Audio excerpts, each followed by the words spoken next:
অপরূপ চারু কেশ পাশ। হে কৃষ্ণ করুণা সিন্ধু দীনবন্ধু জগৎপতে গোপেশ গোপিকাকান্ত রাধাকান্ত নমস্তুতে।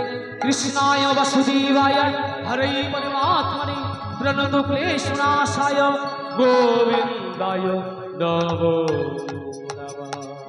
উলুধ্বনি উলুধ্বনি উলুধ্বনি ভাইরা। আজ কি নাম দিল? আজ ভক্ত হয়ে ভগবানের নাম দিচ্ছেন।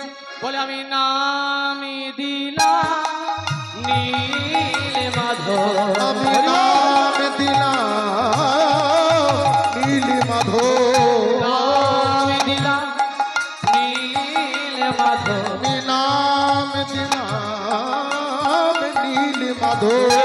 মাধু বলে ডাকবো তোরে, নামে দিলাম নীল মাধব। আমি মাধব বলে ডাকবো তোরে, নামে দিলাম নীল মাধব। মায়েরা মনে থাকবে, জয়দেব ভগবানের কি নাম দিলেন? নীল মাধব। কয়েকদিন কেটে গেল, এবার কি হয়েছে গো?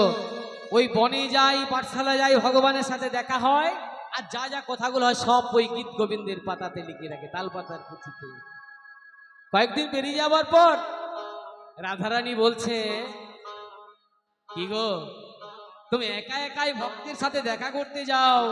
শুনেছি বনে নাকি একটা ভালো ভক্ত হয়েছে, আমায় নিয়ে যাবে না? রাধে তুমি যাবে? হ্যাঁ আমি যাব। দেখো, যদি ভক্তের সাথে দেখা করতে হয় তোমাকে এই বেশে যাওয়া যাবে না। আমি ছোট্ট রাখাল বালক সেজে যাই, তোমাকেও রাখাল বালিকা সাজতে হবে।